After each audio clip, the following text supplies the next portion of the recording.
Good morning students, welcome to your BEd second year class. जैसा कि रोज चल ही रहा है, आज हम लोग शैक्षिक नियोजन की समस्याओं को पढ़ेंगे। That means problems of educational planning. इसको बहुत ही कैटेगरी में रखा गया है। पहला शैक्षिक समस्याएं, दूसरा सामाजिक समस्याएं, तीसरा आर्थिक समस्याएं, चौथा राजनीतिक समस्याएं, पांचवा प्रशासनिक समस्याएं। अब जैसे कि ज़्यादा बड़ा हो जाने के कारण इसको हम कई भागों में करके पढ़ाएंगे। जिसमें से पहला जो है शैक्षिक समस्या है, डेट मीन्स एजुकेशनल समस्या है, और दूसरा सामाजिक समस्या है, उसको अभी हम लोग इसके अंतर्गत पढ़ेंगे। कल की कक्षा में जो होगा इसके बचे हुए कार्यक्रम को पढ़ाएंगे। इसलिए जो आज की समस्याएं हैं जिसको हम लोग देखते हैं क्या होता है, कैसे होता है और उसको किस प्रकार निराकरण। एक समय में जब नियोजन के विबंधन या प्रबंधन की बात आती थी तो उसके स्तर को समझा जाता था कि कैसे होगा। इसलिए केवल समाजवादी राज्यों के लिए इसको उपयुक्त माना जाता था। द्वितीय विश्व युद्ध के बाद ऐसा लगा कि सामाजिक, आर्थिक एवं राष्ट्रीय पुनर्निर्माण के लिए इसकी आवश्यकता का अनुभव हुआ।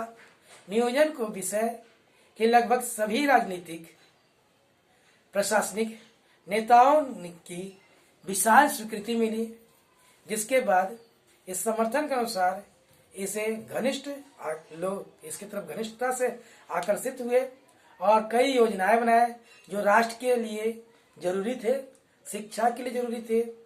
तब यह सिद्ध हो गया कि शिक्षा के सभी वो क्षेत्र, जिसमें चाहे वो सामाजिक हो चाहे राजनीतिक हो, इस संबंध में शिक्षा के संगठनात्मक ढांचे को बनाए रखने के लिए पाठ्यक्रम विधियों में गुणवत्ता, परिणामात्मक दोनों प्रकार के सुधार होना चाहिए तथा शिक्षा में निवेश होना चाहिए। व्यक्तियों और समाज की आवश्यकताओं तथा आकांक्षाओं की पूर्ति के लिए इसको लाभप्रद माना गया। तो शैक्षिक नियोजन के अनेक महत्वपूर्ण समस्याएं हैं, जिसमें जो मेन है उसको हम लोग आज पढ़ने जा रहे हैं। तो पहला है शैक्षिक, डेट मीन्स एजुकेशनल, दूसरा सामाजिक, डेट मीन्स सोशल, तीसरा आर्थिक, डेट मीन्स इकोनॉमिकल, चौथा राजनीतिक, डेट मीन्स पॉलिटिकल, पांचवा प्रशासनिक, डेट मीन्स एडमिनिस्ट्रेटिव। इसके समन्वित ढंग से समाधान किया जा सकता है, की आवश्यकता भी है। तो पहला जो है एजुकेशनल जो प्रॉब्लम है या प्रॉब्लम देखते हैं, उसमें शैक्षिक समस्याओं में क्या क्या नियोजन को लाने में समस्या होती है। नियोजन के लिए आर्थिक अधिक शैक्षिक सुविधाएं ही नहीं अपितु सेवाएं प्रदान करना भी आवश्यक है। सुविधाएं तो हो गई लेकिन उसमें आदमी कार्य ही नहीं करना चाहते हैं। विद्यालय में प्रवेश की संख्या बढ़नी चाहिए और शिक्षा के लिए मांग निरंतर बढ़ती रहनी चाहिए, क्योंकि इसका समाज में निम्न स्तर पर विस्तार कर दिया गया है। हमारी प्रजातंत्र, समाजवाद और धर्मनिरपेक्ष की राष्ट्रीय नीति 14 वर्ष की आयु तक के सभी बालकों या बालिकाओं को निःशुल्क शिक्षा प्रदान करने की बात आती है। लेकिन जैसे तैसे राष्ट्र का अधिक विकास होना चाहिए, लेकिन कई जगह आयु तो बढ़ रही है, इसके लिए अधिक से अधिक बच्चों की भवनों का निर्माण नहीं हो पा रहा है और कई जगह बच्चों की उपेक्षा होती है कि विद्यालय में क्यों रहा जाए। तो शैक्षिक कार्यकर्ता जितने भी हों उन्हों को ध्यान में रखना चाहिए। इसके लिए क्या पहले होना चाहिए, भवन होना चाहिए। अधिक भवनों का, उपकरणों का, कार्यकर्ताओं का और अन्य सुविधाओं का पूर्ति होगा, जिसके कारण शिक्षा की व्यवस्था को सफल बनाया जा सकता है। इसके लिए शैक्षिक नियोजन के लिए आवश्यक है कि वह इस आवश्यकताओं को पहचाने और उनकी पूर्ति की व्याख्या करे, जिसके कारण शैक्षिक समस्याएं उत्पन्न न हो। एक अन्य समस्या यह भी है कि जीवन की जटिलता के बढ़ने के साथ साथ शिक्षा केवल अनुदेशन से संबंधित ही रह गया है। विद्यालय में विभिन्न युवा कल्याण सेवाएं जैसे स्वास्थ्य और मनोरंजन, सामाजिक स्वच्छता और कार्यानुभव, निर्देशन, परामर्श आदि प्रारंभ करनी होगी। नियोजन को 5 या 10 वर्ष आगे देखना होगा कि आगे क्या आवश्यकताएं हैं।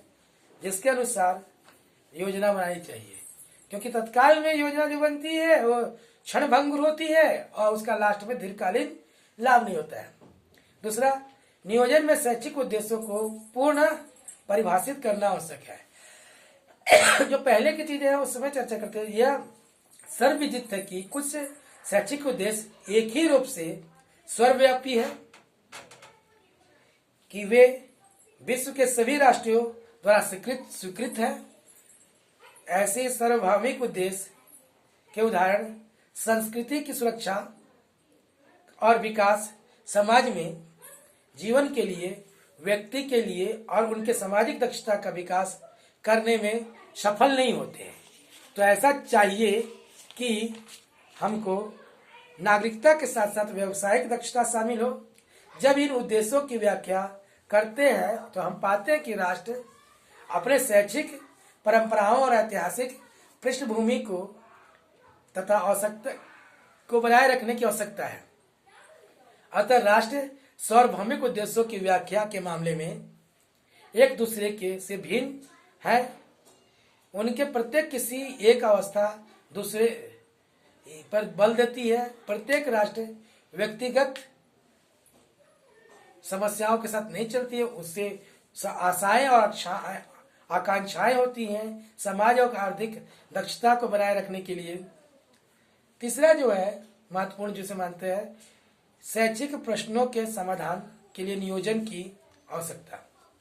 शैक्षिक नियोजन इसमें सबसे पहले रखते हैं महत्वपूर्ण शैक्षिक प्रश्नों के समाधान के लिए नियोजन में शैक्षिक कार्यकर्ताओं की आवश्यकता होती है, सहयोग की भावना की बात होती है।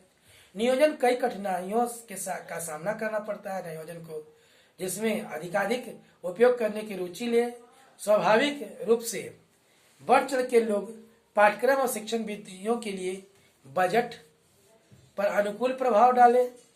जिस प्रकार यदि यह प्रश्न उठता है कि अध्यापन अधिगम की प्रक्रिया में इतनी प्रगति क्यों नहीं हो रही है, तीव्रता क्यों नहीं लाई जा रही है, तो समाज और नियोजन चाहता है कि पढ़ाने के लिए कम अध्यापकों की आवश्यकता नहीं है, ज्यादा लोगों की जरूरत है। संख्या के अनुसार, बच्चों की संख्या के अनुसार शिक्षक होना चाहिए, तकनीकी शिक्षा होनी चाहिए, ढांचे पर ढलना चाहिए, तकनीकी ढांचे पर बीती आधा कम हो और प्रदा अधिक हो।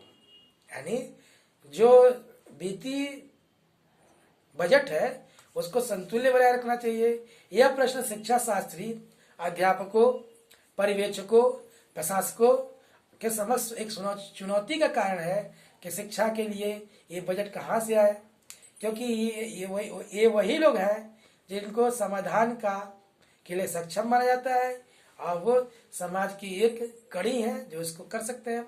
अगला जो है शैक्षिक नियोजन में वरीयता को निर्धारित करना आवश्यक है।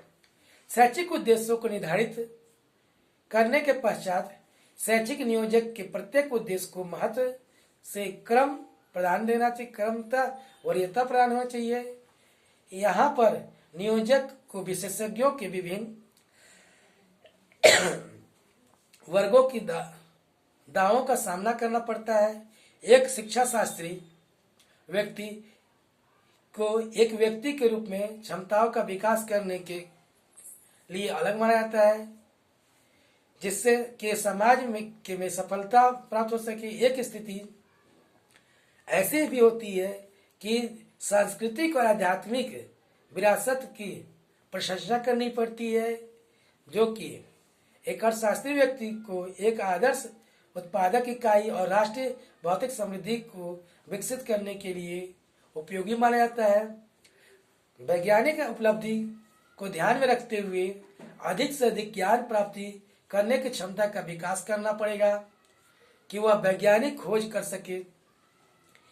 एक राजनीतिक व्यक्ति को एक नागरिक के रूप में शिक्षित करना चाहिए कि वह उससे राष्ट्र आशा करता है कि वह राष्ट्र के लिए सभी प्रकार की त्याग कर सके। तो इन सभी दावों के में आशंका, सत्यता और नियोजक को इन सभी को संतुलन बनाए रखने के लिए हम जितने भी शैक्षिक समस्याएं हैं उस पर विचार करना चाहिए।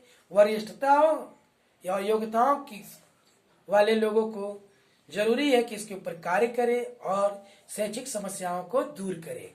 अगली कक्षा में हम लोग पढ़ेंगे सामाजिक समस्याएं। देखते हुए धन्यवाद।